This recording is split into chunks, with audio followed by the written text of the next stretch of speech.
হে everyone, আবারও একবার স্বাগত জানাই স্টাডি ত্রিপুরা চ্যানেলে। আশা করি সবাই ভালো আছো আর তোমাদের স্টাডি মোটামুটি ঠিকঠাক চলছে। আর যাদের স্টাডি ঠিকঠাক চলছে না, তোমরাও কিন্তু স্টাডি শুরু করে দাও ভালো করে, কারণ এক্সাম কিন্তু আর বেশি দিন নেই। যেহেতু সামনে এক্সাম, তাই তোমরা ভালো করে স্টাডি করো।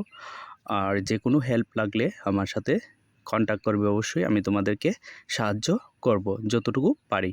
তো আজকে আমি তোমাদের সাথে আলোচনা করব বাংলা সাহিত্যের ইতিহাস। আগে একটা ভিডিওতে আমি বাংলা সাহিত্যের ইতিহাস অল্প কিছু পড়া দিয়েছিলাম, 1 মার্কের কোশ্চেন। তো আজকে যে বাকি কোশ্চেনগুলো ছিল সবগুলো আলোচনা করে নেব।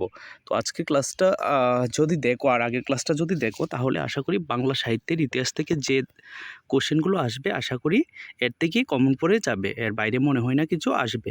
তো তার জন্য তোমরা কি করবে, এই কোশ্চেনগুলো কমন পাওয়ার জন্য পুরো ভিডিওটা দেখবে। আমি পুরোটা আলোচনা করছি স্টেপ বাই স্টেপ, একের পর এক সবগুলো কোশ্চেন আলোচনা করছি। তো আজকের ক্লাসের প্রথম কোশ্চেন, বঙ্কিমচন্দ্রের প্রথম উপন্যাস কোনটি? বঙ্কিমচন্দ্র চট্টোপাধ্যায়ের প্রথম উপন্যাসের নাম কি হচ্ছে? দুর্গেশ নন্দিনী। বা এক্সামে আসতে পারে বাংলা সাহিত্যের প্রথম সার্থক উপন্যাসের নাম কি? এটাও কিন্তু দুর্গেশ নন্দিনী হবে। Very very important question. তারপর আজকে 60+ কোশ্চেন আলোচনা করব, টোটাল 60-র মতন কোশ্চেন আছে। তো এই 60 কোশ্চেন পড়লে কমন পেয়ে যাবে। তো নেক্সট কোশ্চেন, কমলাকান্ত কার চোদ্দ নাম? কমলাকান্ত বঙ্কিমচন্দ্র চট্টোপাধ্যায়ের ছদ্ম নাম। কার ছদ্ম নাম? বঙ্কিমচন্দ্র চট্টোপাধ্যায়ের ছদ্ম নাম হচ্ছে কি? কমলাকান্ত। দেনা পাওনা উপন্যাসের লেখককে? দেনা পাওনা উপন্যাসের লেখক হচ্ছে শরৎচন্দ্র চট্টোপাধ্যায়। তারাশঙ্কর বন্দ্যোপাধ্যায়ের প্রথম উপন্যাস কোনটি? তারাশঙ্কর বন্দ্যোপাধ্যায়ের প্রথম উপন্যাসের নাম হচ্ছে চৈতালি ঘূর্ণি। কত বঙ্গাব্দে এটা প্রকাশিত হয়েছিল?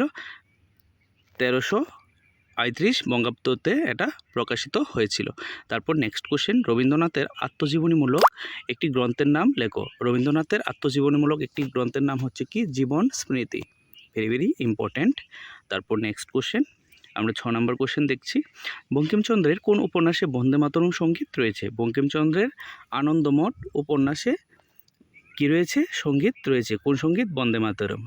তারপর নেক্সট কোশ্চেন, পল্লী সমাজের লেখকের নাম কি? শরৎচন্দ্র চট্টোপাধ্যায়। শরৎচন্দ্র চট্টোপাধ্যায় কি লিখেছে? পল্লী সমাজ।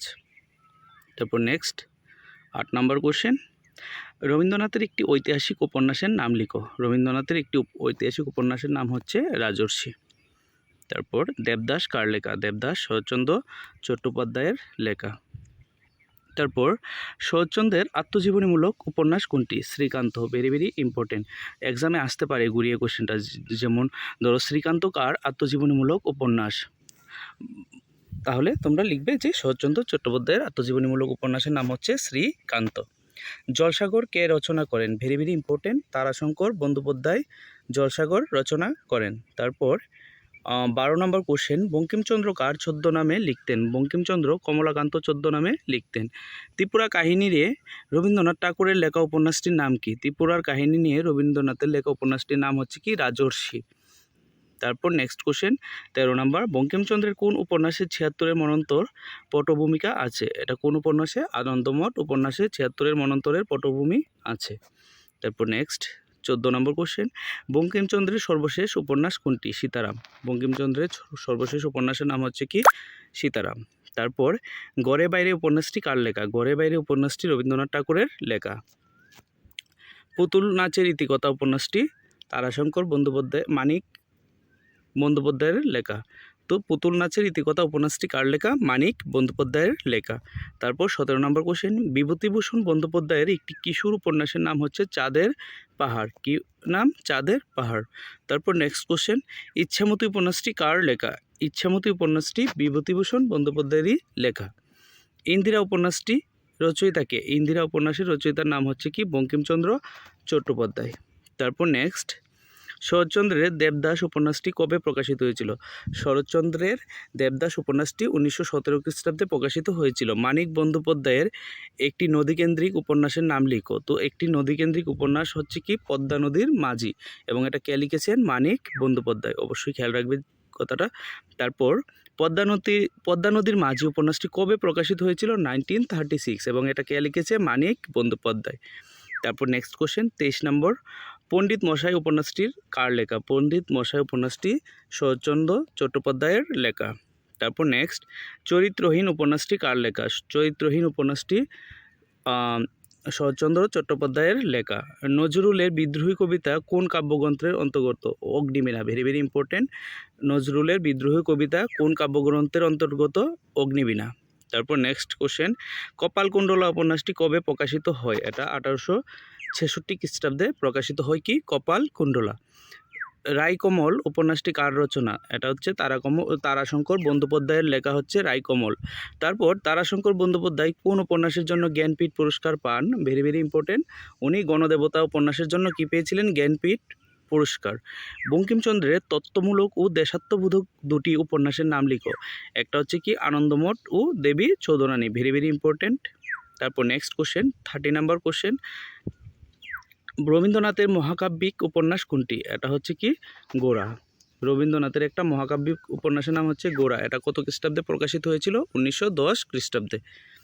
তারপর নেক্সট কোশ্চেন, তারাশঙ্করের একটি আঞ্চলিক উপন্যাসের নাম কি? তারাশঙ্করের একটি আঞ্চলিক উপন্যাসের নাম হচ্ছে হাঁসুলি বাঁকের উপকথা। কি নাম? হাঁসুলি বাঁকের উপকথা। তারপর আজকের ক্লাসের 32 নাম্বার কোশ্চেন, সাহিত্য সম্রাট কাকে বলা হয়? Very very important. বঙ্কিমচন্দ্র চট্টোপাধ্যায়কে সাহিত্য সম্রাট বলা হয়। সাহিত্যের সম্রাট কাকে বলা হয়? বঙ্কিমচন্দ্র চট্টোপাধ্যায়কে। তারপর 33 নম্বর কোশ্চেন, মানিক বন্দ্যোপাধ্যায়ের প্রথম প্রকাশিত উপন্যাসটির নাম হচ্ছে কি? জননী। কি নাম? জননী। তারপর নেক্সট, তারাশঙ্কর বন্দ্যোপাধ্যায়ের ছদ্মনাম কি? হবু শর্মা। তারাশঙ্কর বন্দ্যোপাধ্যায়ের ছদ্মনাম হচ্ছে কি? হবু শর্মা। কপালকুণ্ডলা কে রচনা করেন? কপালকুণ্ডলা রচনা করেন বঙ্কিমচন্দ্র চট্টোপাধ্যায়। তারপর নেক্সট, হাঁসুলি বাঁকের উপকথা উপন্যাসটি কার লেখা? এটা হচ্ছে তারাশঙ্কর বন্দ্যোপাধ্যায়েরই লেখা। শরৎচন্দ্রের ছদ্মনাম কি? শরৎচন্দ্র চট্টোপাধ্যায়ের ছদ্মনাম হচ্ছে অনিলা দেবী।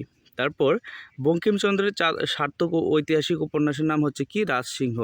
বঙ্কিমচন্দ্রের সার্থক ঐতিহাসিক উপন্যাসের নাম হচ্ছে কি? রাজসিংহ।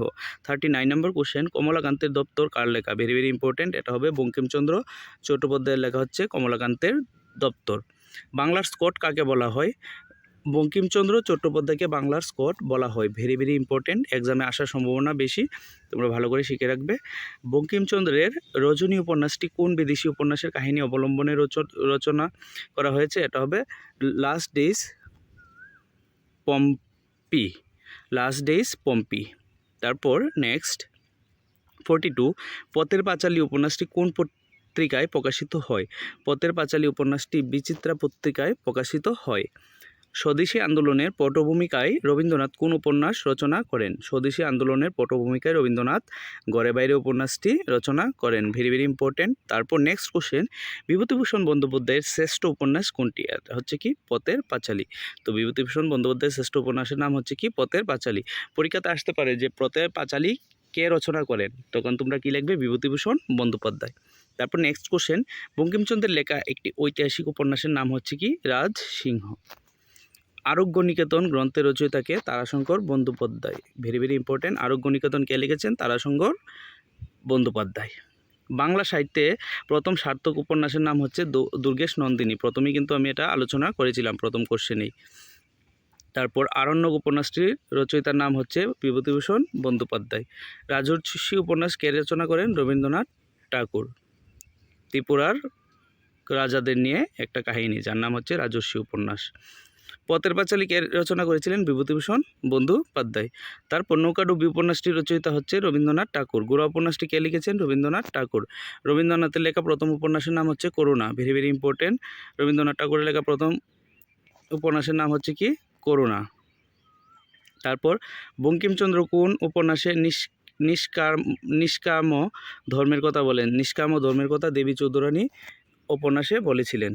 কে বলেছিলেন? বঙ্কিমচন্দ্র চট্টোপাধ্যায়। ধাত্রী দেবতা ও গণদেবতা কার লেখা? এটা হচ্ছে তারাশঙ্কর বন্দ্যোপাধ্যায়ের লেখা। বঙ্কিমচন্দ্রের শ্রেষ্ঠ উপন্যাসের নাম হচ্ছে কৃষ্ণকান্তের উইল। কি নাম? কৃষ্ণকান্তের উইল। এটা কৃষ্ণকান্তের হবে, কৃষ্ণকান্তের উইল। তারপর নেক্সট কোশ্চেন, রবীন্দ্রনাথের দুটি রাজনৈতিক উপন্যাসের নাম হচ্ছে গোরা ও ঘরে বাইরে। বাংলা সাহিত্যের আঞ্চলিক উপন্যাসের প্রথম সার্থক স্রষ্টা হচ্ছে তারাশঙ্কর বন্দ্যোপাধ্যায় বাংলা সাহিত্যের। কোন ধরনের আঞ্চলিক উপন্যাসের। তারপর নেক্সট কোশ্চেন 59, তারাশঙ্করের কোন গ্রন্থকে রাঢ় অঞ্চলের উপকথা বলা হয়? এটা হবে হাঁসুলিবাগের উপকথাকে রাঢ় অঞ্চলের কি বলা হয়? উপকথা বলা হয়। তো আজকের 59 কোশ্চেন কমপ্লিট করেছি। নেক্সট ক্লাসে আমি বাংলা সাহিত্যের ইতিহাস থেকে যে 2 মার্কের ইম্পর্টেন্ট কোশ্চেনগুলো আছে সেগুলো দিয়ে দেব।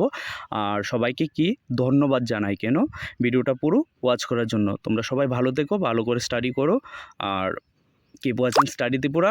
বাই বাই, জয় হিন্দ।